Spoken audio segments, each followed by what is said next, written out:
Thanks for staying with us. The nationwide strike by the Nigeria Labour Congress NLC over the non-implementation of the new national minimum wage severely disrupted activities in 3 states and the Federal Capital Territory, F.C.T. In Ebonyi, Governor Francis Nwifuru, angered by the strike, threatened to replace workers who failed to resume work within 72 hours. He emphasized that the state met its obligations to employees and criticized the strike as unjustified.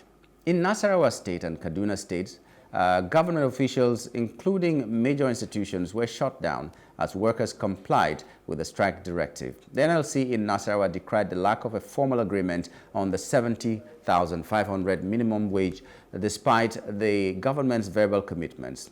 In Kaduna, unions protested the government's failure to implement consequential adjustments, with labor leaders insisting on continuing the strike action until their demands were met. In the F.C.T, the NLC enforced the strike across all 6 area councils, demanding the implementation of a 70,000 naira minimum wage. Union leaders criticized local council leaders for ignoring directives and delaying payments. However, in Zamfara, civil servants ignored the strike, expressing skepticism about labor leaders' commitment to their welfare. The state government assured it would implement the new wage after verification exercise. To discuss this with us is Mr. Issa Aremu, MNI, Npom DG CEO Michael Imoudu, National Institute for Labor Studies. Good morning and welcome to the program.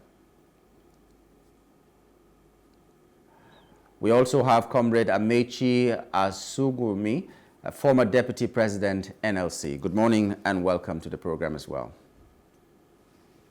Thank you. Good morning. Let me begin with you. What's really going on? Let's just get what you feel about what is going on in 3 states. In fact, there was this strike in Cross River State, but it didn't last for so long because the state governor signed a memorandum of understanding with the workers that it will be implemented, and so they called off the strike. But in these 3 states, Kaduna, Nasarawa, and all that, and Ebonyi State and the F.C.T, the strike went on. And now the governor of Ebonyi is threatening staff that he's going to replace them if they don't go back to work and all that. Let me hear what you feel about what is going on right now. Yes, good morning. Like we know, engagement of strike by trade union is lawful, and therefore the required notice, I believe, even from the National Executive Council of NSC, they've given the due notice to the affected state. Several gap was allowed for any responsive state to willingly enter into agreement on the modalities of implementation.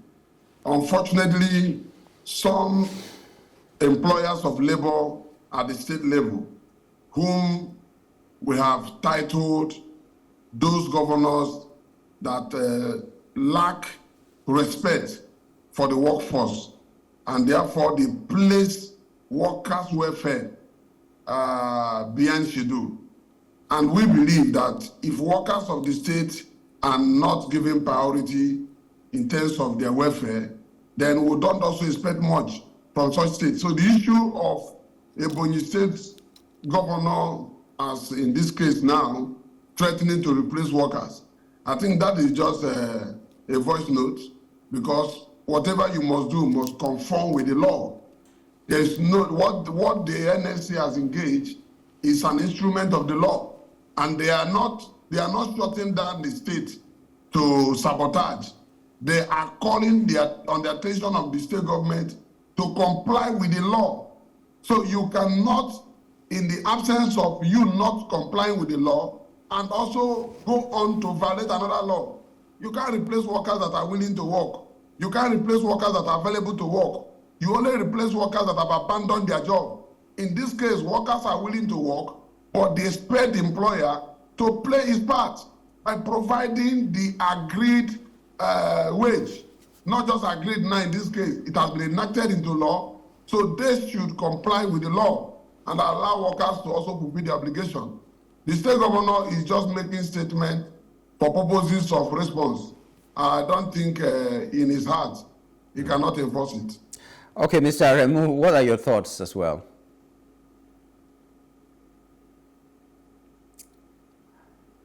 It seems to me that Mr. Once again, I'm hearing you. Yes, I please. hope you are hearing me. Yes, I am hearing you. So what are your thoughts? Okay. Yeah, very well. I think what should be the news shouldn't be the strike. What should be the news is that when we have the Minimum Wage Act, which, as Comrade Amechi said, has become a law, what should be the news is that some governors and even some employers are refusing to pay.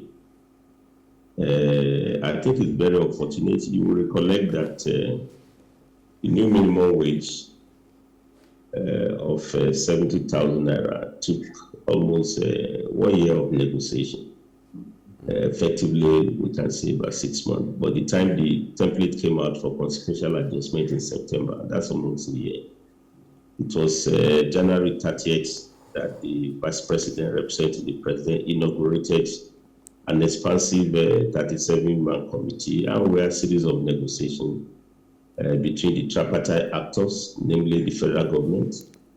The state government were also represented in that committee. Of course, you have the employers of labor, and of course, the organized labor represented by Nigerian Labour Congress and TUC. So it's unfortunate that after we now have the law in place, negotiations are taking place. You know the demand of labor.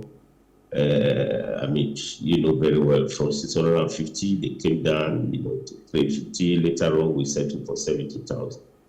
It's unfortunate that after becoming the law, some state governors will be saying they couldn't pay. It's completely wrong. It's illegal. What makes minimum wage different from other wages is that it's the only, you know, wage that is backed up by law, by an act of parliament. And this is the 6th national minimum wage. You know, we started this in 1981. We moved currently from 30 to 70,000 naira. So if the federal government, you know, led by President Bola Ahmed Tinubu, had kept faith, the federal workers have been paid, you know, consequential adjustments have also been paid. It's completely unacceptable for the state governors, any state governor, not to pay. I want to commend those state governors who have kept to the act, you know, to the spirit of the law. In fact, some state governors even pay more than the national minimum, and that's the way it should be. Don't pay less, but you can pay more. Especially Lagos, I think 85,000.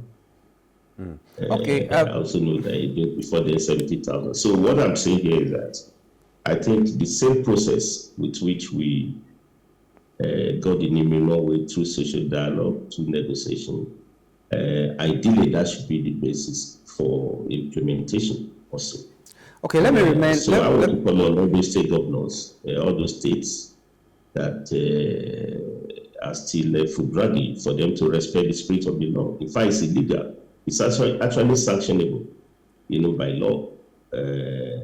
If any state government doesn't pay. And I think the last point I want to raise on this is that I think some of our governors need proper, you know, engagement. They need proper discussion, you know, for them to appreciate the importance of the workforce. You know, the wealth of a state is the wealth of their labor force. Labor creates wealth, and you need to motivate. You need to encourage them very well. And what is 70,000 minimum wage in real terms? I mean, given the rate of inflation, given the devaluation of currency in real terms, it's still far more less than what we got when we had 30,000 naira. So it's bad enough that in real terms, you know, it's low, yet you should rather not to pay. So I would call on those state governors to really follow the other governors who are complying with the law to do so. And in the case of Boeing, I mean, I don't think I'm not really impressed that instead of you to address the issue, you want to sack the workers. I mean, you want to retrench them. That's completely wrong. It's illegal. Completely. This is a legitimate dispute of rights. When I mean dispute of rights is that these are disputes arising from legally binding, agreements. In this case, the act of parliament. No state governor should disobey it. Not only that, the state governors are expected, beyond being employers of labor, they are also governors who must compel private sector employers in their respective states to obey, the spirit of the law. So, but if you yourself don't obey the law, how will you ask big multinational corporation, private employers who employ more than 50 workers to comply with the law? So I'm really not impressed, and I expect the state governors to do better than that. And I think the governors forum should be able to call some of its members, who are still not obeying the rules of the law. I mean, I know Kwara State, it is the governors forum is the chairman is governor of the state. He has paid, in fact, he has paid beyond the national minimum. Okay. And they have complied with it. So other governors should obey the law.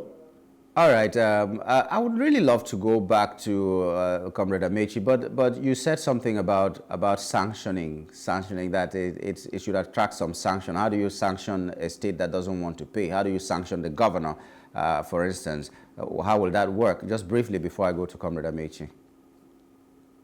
Yeah, I think the National Salaries and Wages Commission,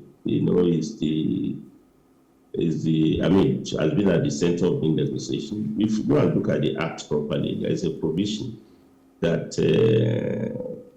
compels all employers to obey the law.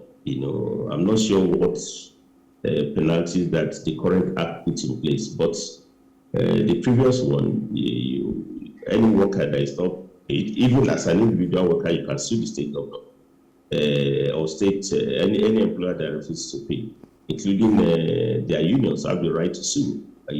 So strike on the part of the workers on their union is not just legitimate; it complements the spirit of the law that allows for sanction. And I think the last negotiation, we were also even planning to put a clause to talk of just as you sanction non-compliant employers, it must also reward those who comply very well. With a number of incentives so that they make sure they motivate their workforce. Okay. So I think in summary, what I'm saying here is that the real news, my friend, should be the fact that at this hour, some employers are employing the law, and governors in particular, who should enforce the rule of law. Okay, Comrade Amechi, over to you now. A state like Zamfara has said that they are not going to participate, even though it has not been implemented in their state, because they don't believe in the commitment of the NLC leadership to protect their interests when the chips are down. And maybe they're borrowing a leaf from what is happening to the academic sector, where some people are still being owed. ASU went on strike, and some people are still being owed about 4 months of their outstanding salaries, and the NLC seemed not to have done anything about it, or at least they have not done much about it. So they are afraid that if they go and then the governor decides to do what the federal government is doing to these academic staff, then they might be the ones to suffer for it. So how do you respond to that? I think, some of these leadership we have at the state level, they still need more training.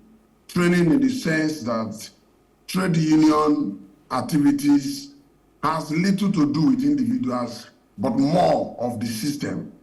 The continuity in the trade union struggle has kept us going.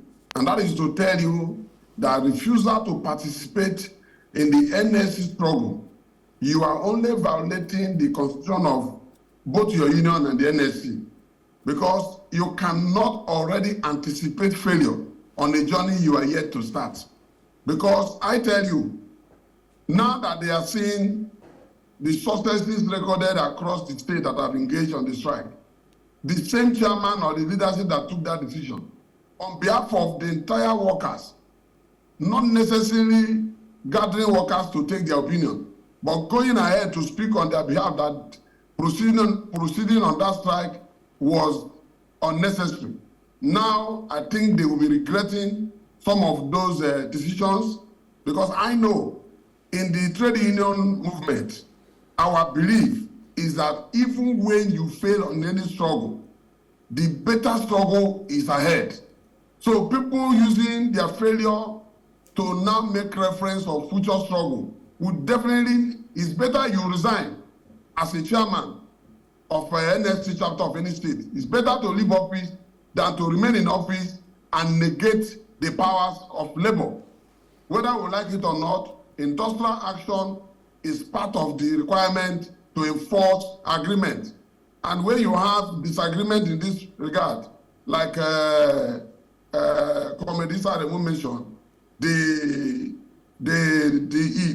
strike on its own is even like a sanction. So one of the expectations of trade union is if the employers of labor dare you to the extent of refusing to comply to law or policies that are favorable to workers, it then means that it will get to the point that trade union will invoke these very aspects of their instruments, because so I think I will just override that decision of Zamfara Nasarawa to mean that their idea not to embark on the strike as directed by their leadership is a violation of our own internal constitution, because insubordination, anti-union is a gross misconduct. So whereby leadership of a state will come out open to dare their own leaders as should be your protector, at that end, you are already vulnerable. So I think they should learn and, if possible, join now. It is not late. They can still join, even this morning or tomorrow. So I think they should be at the edge of changing that decision, because what works best is to see you push for the interest of members and staying out of it, telling government that you don't trust your own leaders, but you are still one of the leaders, is as good as making yourself, making mockery of your own internal powers. Yeah, well, it has always been happening in Lagos State. Other states will go on strike and they say their governor is trying and they will not go on strike, and nothing has ever been done to the leadership of labor in Lagos State. I'm just saying. But that's matter for another day, and I wish we had more time. But the good thing is that you're both in support of the fact that the strike was good, and you're calling on the government and whoever is responsible to do the needful so that we don't have to go on strike, because economic activities are crippled because of this. But I'd like to thank you, gentlemen, at this time for coming on the show. I thought you were coming back. No. It's because we have run out of time. Not that there are no more things to say. Yes. But I'd like to just thank you for coming on the show, gentlemen. Thank you. Yeah. It's a pleasure. Have a nice day. Okay. We've been talking to Comrade Amechi Asugwumi, former Deputy President of NLC, and also we've been talking with Mr. Aremu, National Michael Imoudu, National Institute for Labor Studies, and they were talking about the strike that is going on in some states and the comment of the Ebonyi State governor, which the comments are very unfortunate anyway, but that's where we are. Well, we'll wrap it up on the show this morning at this point, and would like to thank you for being a part of this show, hoping that you will rejoin us tomorrow for another edition. My name is Nyamgul Agaji. Have a wonderful time.